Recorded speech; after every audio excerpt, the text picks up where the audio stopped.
Hello, everyone. We are today joined by Eyal Ashkar. Eyal will join the team, and let me first let you tell a bit about yourself. All right, so I'm 28 years old from Tel Aviv, Israel. I'm 3 times the Israeli Poker Championship winner after winning 500 players field every time.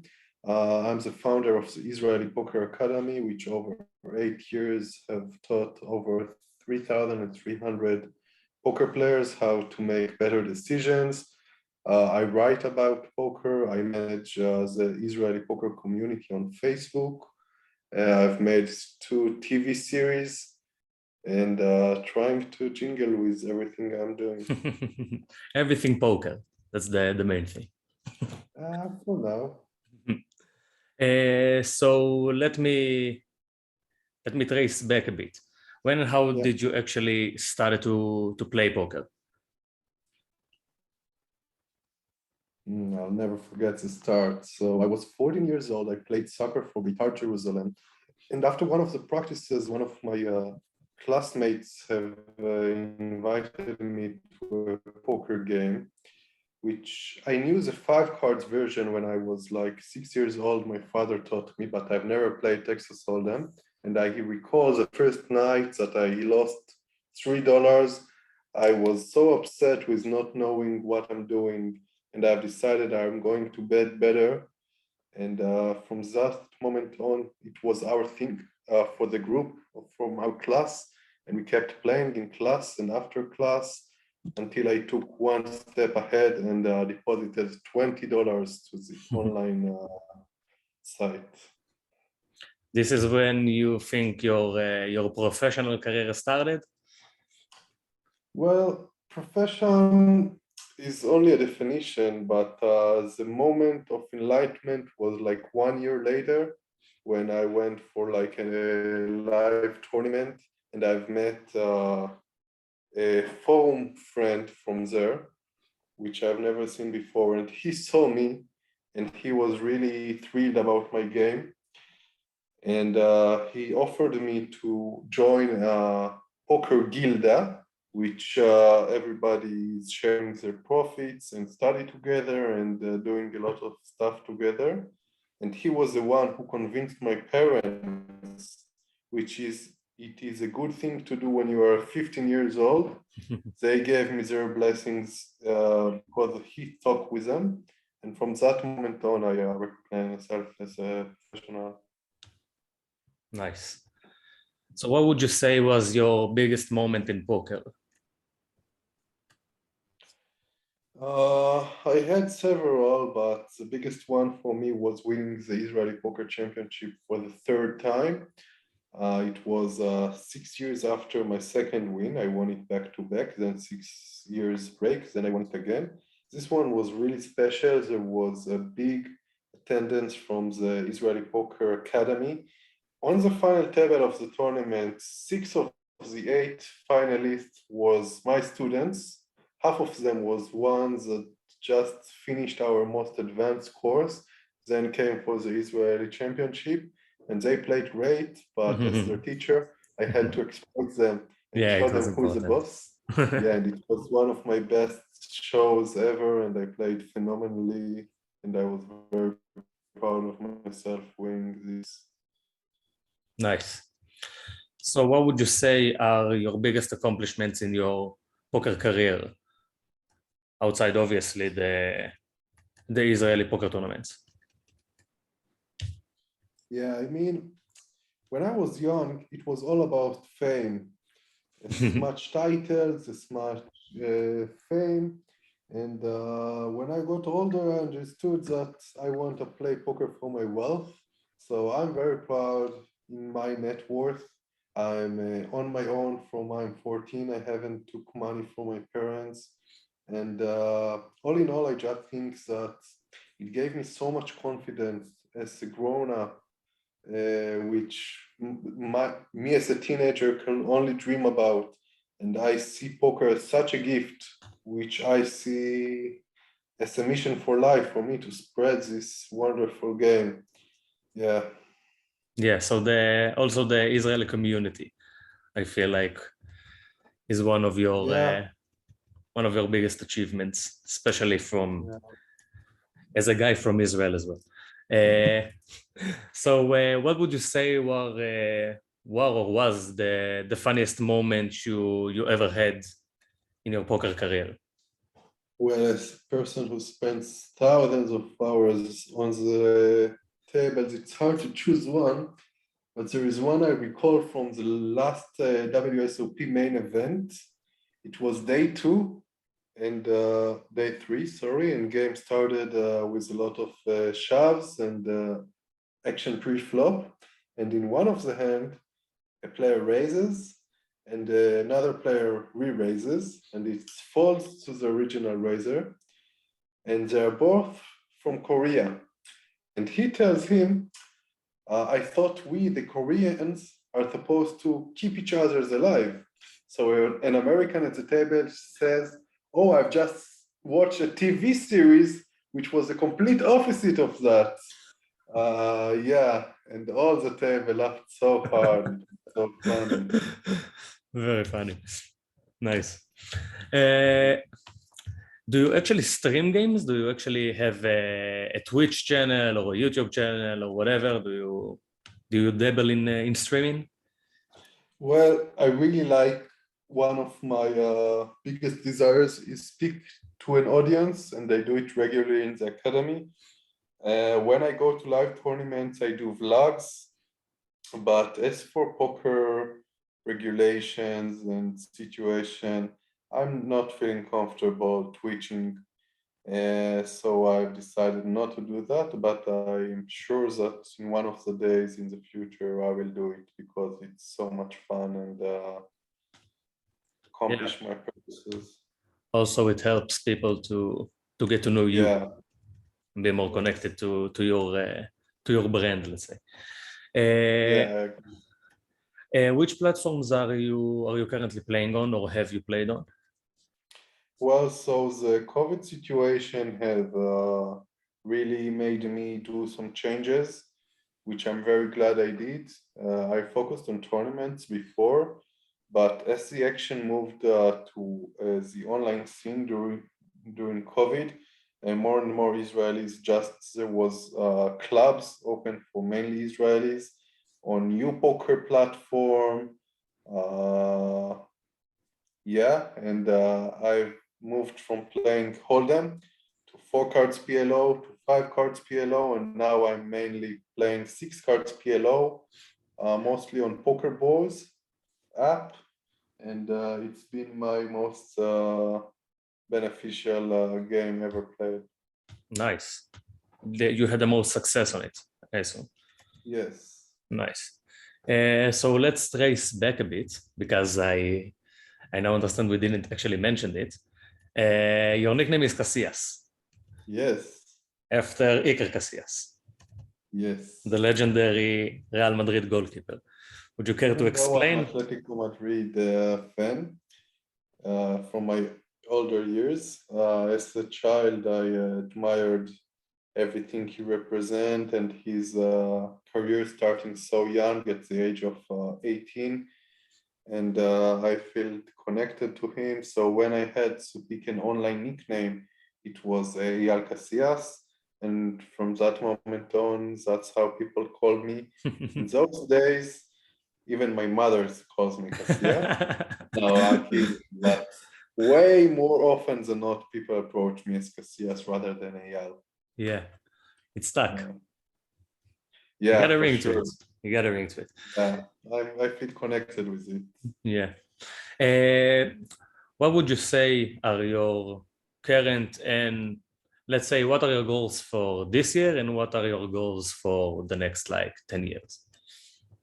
Poker goals or life goals? Both. Why not both? Right. So poker goals. There is 2 monkeys I wanna lay out of my back. One of them, which I really don't believe I didn't do already, is a six figure score. I had several close to, but never the six figures. So I want to do that.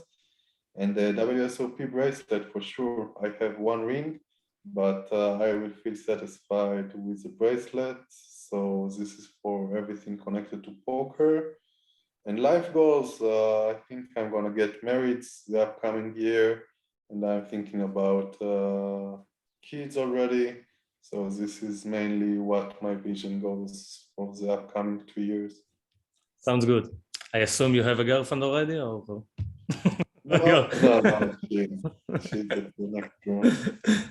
um, so besides poker, what do you like to do in your spare time? What are your other interests? What do you like to do besides poker?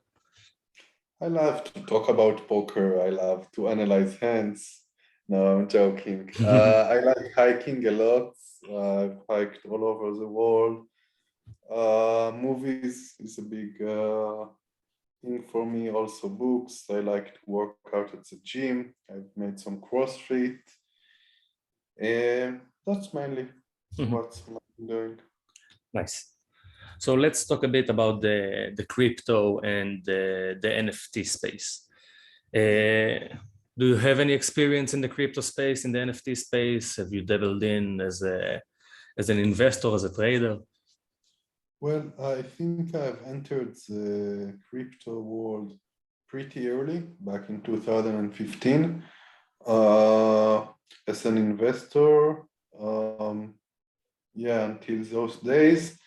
But for the NFT sphere, I have no experience at all. I've never bought anything and haven't been in any projects yet. Nice. So we popped your cherry, pretty much. Yes. uh, why do you think, like you obviously know about what PHN is doing and what we are trying to build and what we are trying to do for the poker community? Why do you think you match well with PHN? I think that I have a lot of experience with everything connected to poker that people like to read, watch, and be a part of. So I think I can be a lot of help for producing some poker materials for the community. And as a community leader, I think that I have all this vision for how to take a group with people who are not connected to each other and connect them through this beautiful game and their passion for the game. And I think this is mainly my thing. Yeah, I really agree. I think like the biggest strength you offer to Poker House NFT is that experience with already managing a very big community of poker players and knowing how to approach and knowing how to teach, because we want this community to be helpful to everyone, not just people who knows poker and not semi-professionals or professionals, but everyone, beginners as well. Yeah, I think that for beginners, lots of professionals are struggling with speaking or writing for their need to change their whole perspective. But 90 and something percent out of the population who plays poker are just doing it for fun, and you need to light approach. I don't know, the Casually. depth of the game or the beauty of it, and find the most common thing to speak about. Yeah. So, what are your thoughts, even though you have not, like after we have discussed and you explored a bit the NFT space, what are your current thoughts about the state of things, the state of the apes, and all of that? Yeah.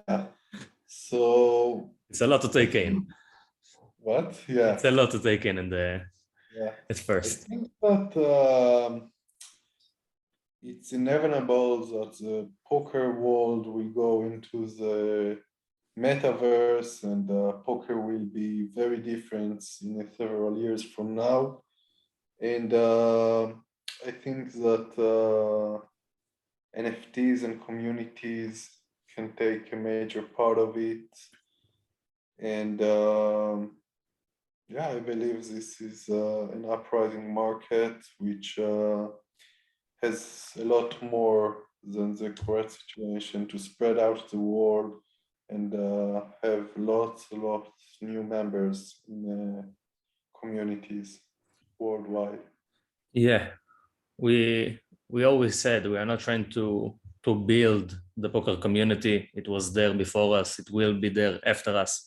We are just trying to actually give it a place within Web3, within the metaverse, and actually create an ecosystem who can also support people to progress, let's say, from Web 2 to Web 3, and also welcome new members from different sides of the world and different sides of the game, and try to actually be a home for everyone. Do you consider yourself more of an investor? Obviously, you are an advisor as well, and you are part of the team. But would you consider yourself more of an investor or more of a player in the PHN ecosystem? Do you see yourself like on the tables, or do you see yourself more backstage, or both? As years go by, I find myself putting myself more often than not at the backstage and leave the poker games to a very specific, I don't know, either fun or very profitable games. So more than an investor than a player. Yeah, nice. Let's end it on a very like casual note. What was your baddest beat? My favorite question of all. This is a question which I don't know. I try to forget about it, but you can. I try to never speak about them. That's for sure. My biggest bad beat, which was like the most. Man, I don't know. If I have to pick. Finally, you find a question which I'm struggling with answering.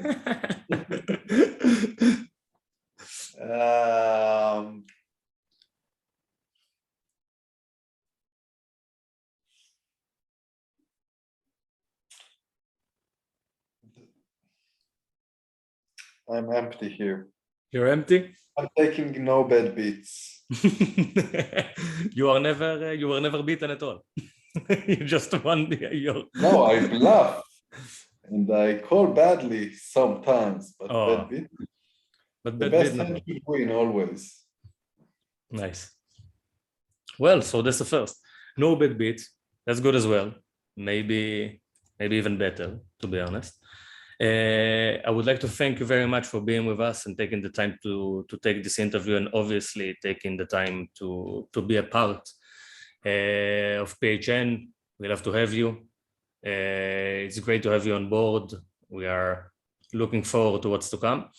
And that's it. If you want to talk about your socials, where people can follow you and all of that, feel free. Yeah, sure. I'm on Instagram, Eyal .ash, and on Facebook, Eyal Ashkar. You're invited to follow. Nice. Great. Thank you very much. Thank you, Itamar.